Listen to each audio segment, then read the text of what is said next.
ముక్కోటి ఏకాదశి సందర్భంగా వైష్ణవ ఆలయాలు భక్తులతో పోటెత్తాయి. ఎంతో విశిష్టత కలిగిన వైకుంఠ ఏకాదశి నాడు ఉత్తర ద్వార దర్శనం చేసుకునేందుకు భక్తులు బారులు తీరారు. ముక్కోటి నాడు దర్శనం చేసుకుంటే మోక్షం కలుగుతుందని భక్తుల విశ్వాసం. నగర వ్యాప్తంగా ముక్కోటి ఏకాదశిని భక్తులు భక్తి శ్రద్ధలతో జరుపుకుంటున్నారు.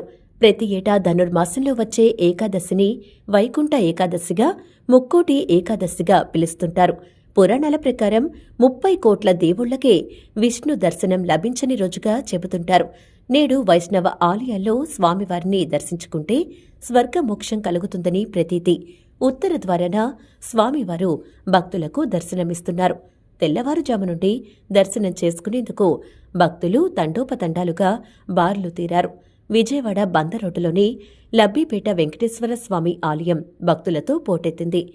వేకువజాము నుంచే ఏడుకొండలవాడిని దర్శించుకునేందుకు భక్తులు బార్లు తీరారు. ఆలయ క్యూలైన్లు అన్ని భక్తులతో కిక్కిరిసిపోయాయి. వైకుంఠ ఏకాదశి పర్వదినాన్ని పురస్కరించుకుని ఆలయ అర్చకులు వేద మంత్రోచ్చరణలతో స్వామివారికి ప్రత్యేక అభిషేకాలు నిర్వహించారు. ఉత్తర ద్వారం నుంచి ఆ కలియుగ దైవం శ్రీనివాసుడిని దర్శించుకున్న భక్తులు భక్తి సాగరంలో ఓలలాడారు. ప్రత్యేక పూజలు చేసి మొక్కులు చెల్లించుకున్నారు. గోవింద నామస్మరణతో ఆలయం మారుమ్రోగుతోంది. భక్తుల రద్దీ దృష్ట్యా ఆలయ కమిటీ ప్రత్యేక ఏర్పాట్లు చేసింది.